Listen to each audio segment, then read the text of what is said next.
Dallas, Texas. The semifinal of the World Cup. France walk out with the most feared attack left in the tournament. A front line built around Kylian Mbappe and Ousmane Dembele. 90 minutes later, they have been shut out completely. Spain win 2-0, and they do it while holding the most explosive offense in world football to just 0.26 expected goals. That is not a scoreline. That is a suffocation. But this result was not built on the pitch that night. It was built 7 matches earlier, in a scoreless draw against a World Cup debutant that had almost everyone writing Spain off before the tournament had even found its rhythm. Let's rewind. Spain opened the tournament with a shock 0-0 draw against Cape Verde, a team playing in its first ever World Cup. Pundits called it a crisis. What they missed was that Spain conceded nothing in that game either. From that opening whistle to their most recent semifinal victory, across 7 matches of group stage and knockout football, Spain has conceded exactly one single goal. One goal in 7 games, against every kind of opponent the tournament could throw at them. Here's the tactical reframe. Everyone was watching Spain's attack, waiting for the flair,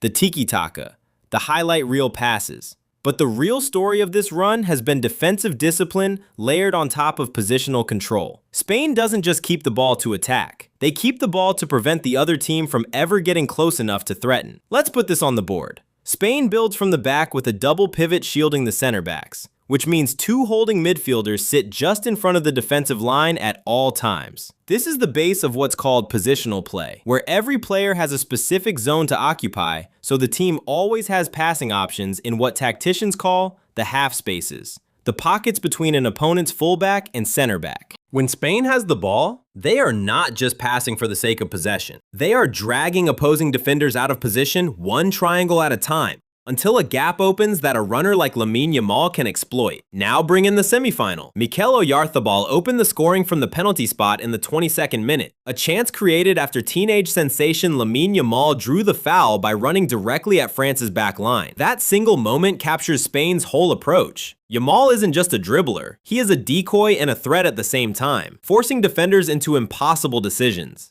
Pedro Porro doubled the lead in the 58th minute, a fullback scoring in a semifinal, which tells you everything about how far forward Spain's wide players are allowed to push once the midfield has already pinned the opponent deep. Here's the twist most fans miss. France's midfielder Warren Zaïre-Emery was asked afterward whether Yamal's growing reputation was excessive. He pushed back, saying that before talking about any one player, you have to talk about all of Spain, because they have world-class quality in every position.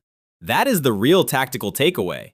Spain's system does not depend on one individual moment of magic. It depends on structure, on every player trusting their positioning so completely that the team can absorb pressure for long stretches and still control the game. When a team commits numbers forward to press Spain, they leave space in behind.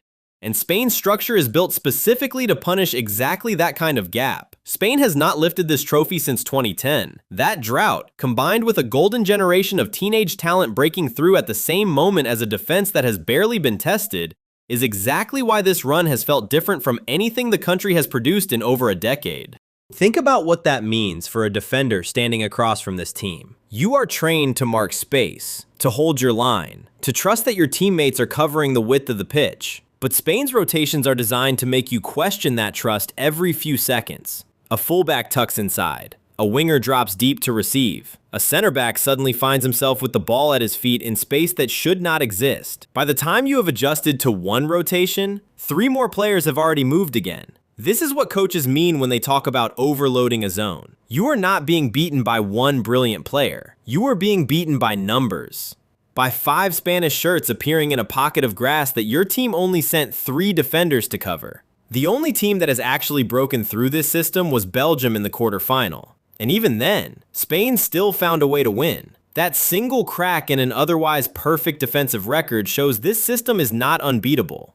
It shows it is simply very, very hard to solve in 90 minutes, especially once Spain is ahead and can drop into a deeper, more compact shape that squeezes out any remaining space. So here's the question heading into the final. Every opponent left in this tournament is going to know Spain's blueprint by now. The double pivot, the half-space overloads, the fullback runs arriving late. The question is not whether the plan is a secret anymore. It's whether anyone left in the competition has the tools to actually break it. Because for 7 matches straight, nobody has found the answer.